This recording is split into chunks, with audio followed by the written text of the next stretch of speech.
Good day, ma'am. This is Lani Lumonsueto, your student from BS Ed Math 2D, and here is my midterm examination answers. Question number 1. Choose and discuss 3 philosophies of education, then cite 2 learning activities that you will introduce to your students based on each of them.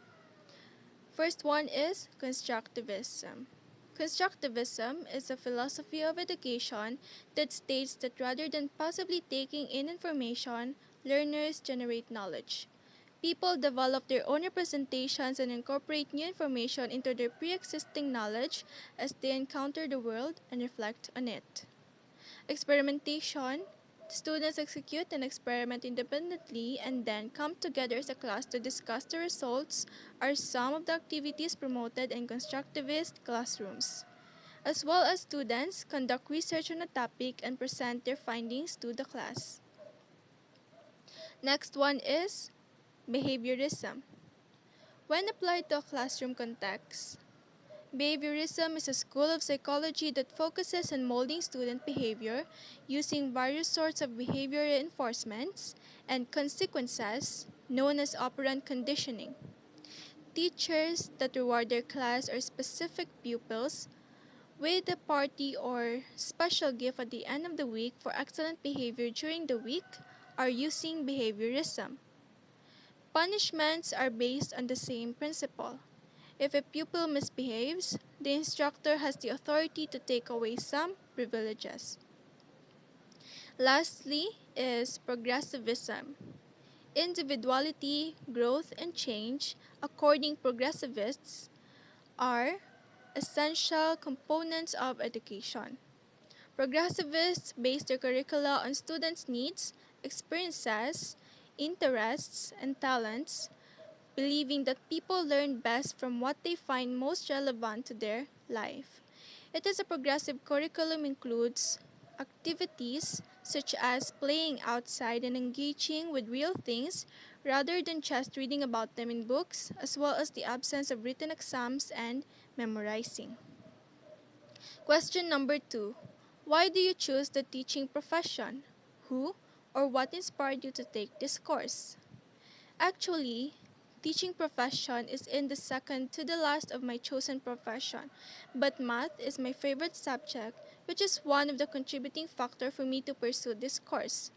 However, as time goes by, I've changed my mind and dedicate my burning passion in teaching.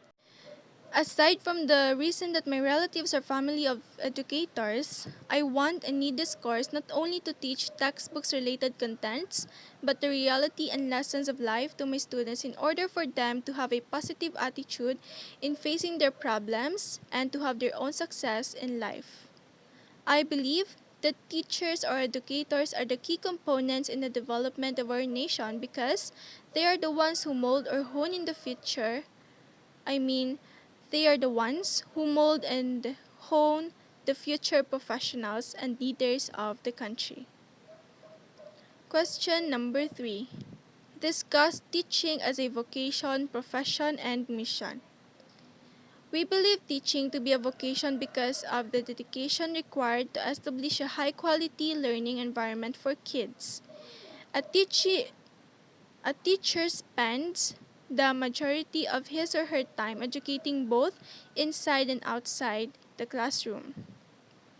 Even if he or she goes home, teaching is always on his or her mind because of the need to prepare for the activities that will take place in the coming days, as opposed to other professions where the activities take place within the four walls of their offices or workplaces.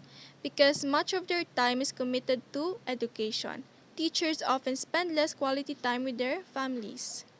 We realize that education is the best heritage we can give to our children, which is why we perform an excellent job of teaching so that our students, not just our own children, will study and progress to higher level of education, allowing them to pursue their desired vocation or profession.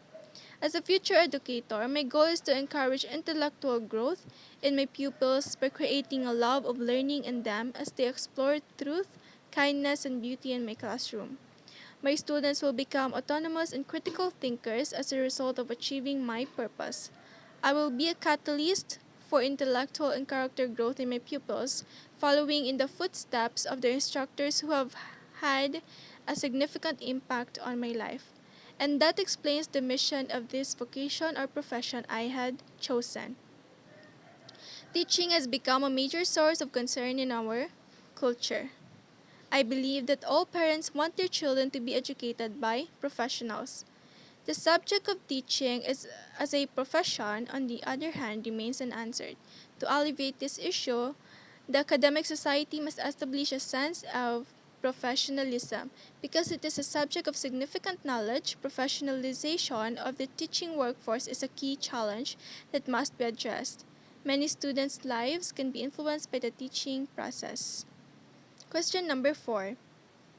Assessing yourself, cite 3 professional qualities that you still need to enhance or improve in yourself and discuss how will you do it. First off is to be more responsible. Being responsible, in my own opinion, entails doing what has to be done when it needs to be done. It entails deciding on priorities and acting on them. In order for me to achieve this attitude, I would set goals for myself on what shall I achieve on this day by having a planner and manage my time correctly. Then, being passionate. Students are inspired by teachers who are passionate about what they do. They pique students' interest in what they're learning and perhaps get them enthusiastic about it. Students' desire to learn more is fueled by their passion. In order for me to take seriously my chosen path, I will make myself more in studying, or I will make myself engage more in studying, watching inspirational movies about teaching, have a positive mind over something, and to be committed wholeheartedly on my chosen profession or vocation. Lastly is longer my patience capacity. In teaching, you need to have a longer patience line in order for you to inculcate to the minds of young ones the lesson they need to learn. Patience and understanding are both correlated to each other. In order for me to develop and attain it, I need to understand and put through that not all students are the same. They have their own unique personality to show off. Furthermore, I need to meditate always for me to have a good vision in life and to be optimistic. That would be all, ma'am. Thank you.